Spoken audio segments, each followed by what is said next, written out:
ಶಿಡ್ಲಘಟ್ಟ ನಗರದ ಪರಿವೀಕ್ಷಣಾ ಮಂದಿರದಲ್ಲಿ ದಲಿತ ಸಂಘಟನೆಗಳ ಒಕ್ಕೂಟದಿಂದ ಪೂರ್ವಭಾವ ಸಭೆಯನ್ನು ಆಯೋಜಿಸಲಾಗಿತ್ತು. ಈ ಸಭೆಯಲ್ಲಿ ಏಪ್ರಿಲ್ 14ರಂದು ನಡೆದ ಅಂಬೇಡ್ಕರ್ ಹಾಗೂ ಬಾಬು ಜಗಜೀವನ್ ರಾಮ್ ರವರ ಮಹೋನ್ನತ ಜಯಂತಿ ಕಾರ್ಯಕ್ರಮವನ್ನು ದಾಖಲೆ ಸೃಷ್ಟಿಸಿದ ಶಾಸಕರಾದ BN ರವಿಕುಮಾರ್ ರವರಿಗೆ ಹಾಗೂ ಅಂಬೇಡ್ಕರ್ ನಿವೇಶನದ ಬಗ್ಗೆ ಸುಮಾರು 20 ವರ್ಷಗಳಿಂದ ಹೋರಾಟ ಮಾಡಿದಂತಹ ನಾಯಕರುಗಳು ಹಾಗೂ ಅಧಿಕಾರಿಗಳಿಗೆ ಅಭಿನಂದನಾ ಕಾರ್ಯಕ್ರಮವನ್ನು ಹಮ್ಮಿಕೊಳ್ಳುತ್ತಿರುವ ಉದ್ದೇಶದಿಂದ ಇಂದು ಪೂರ್ವಭಾವಿ ಸಭೆಯನ್ನು ಕರೆಯಲಾಗಿತ್ತು. ಮೊದಲನೇ ಹಂತವಾಗಿ ಕಾರ್ಯಕ್ರಮದ ವಿಚಾರವಾಗಿ ಎಲ್ಲರ ಅಭಿಪ್ರಾಯಗಳನ್ನು ವ್ಯಕ್ತಪಡಿಸಿದರು. ಮುಂದಿನ ಸಭೆ ಏಪ್ರಿಲ್ 23 ಬುಧವಾರ 11 ಗಂಟೆಗೆ ಎಲ್ಲ ಮುಖಂಡರುಗಳನ್ನು ಒಳಗೊಂಡಂತೆ ಅಭಿನಂದನಾ ಕಾರ್ಯಕ್ರಮಕ್ಕೆ ಪೂರ್ವ ಸಿದ್ಧತೆಗಳು ನಡೆಸಬೇಕೆಂದು ತೀರ್ಮಾನಿಸಲಾಗಿರುತ್ತದೆ.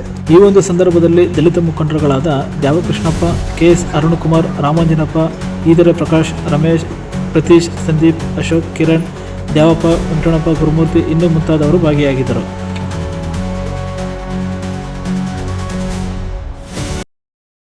ನಾನು ಗೊತ್ತಿರ್ತೀನಿ ಯಾರ್ಯಾರು ನನ್ನ ಅದಕ್ಕೆ ಸಹಕಾರ ಅಂದ್ರೆ ಅಷ್ಟಕ್ಕಿಂತ ಇನ್ನ ನಾನು ಹೇಳಕ್ ನಾನು ಇಲ್ಲ ಅಂತ ಒಂದು ವಿಚಾರಕ್ಕೆ ಬಂದ್ರೆ ಅದಕ್ಕೆ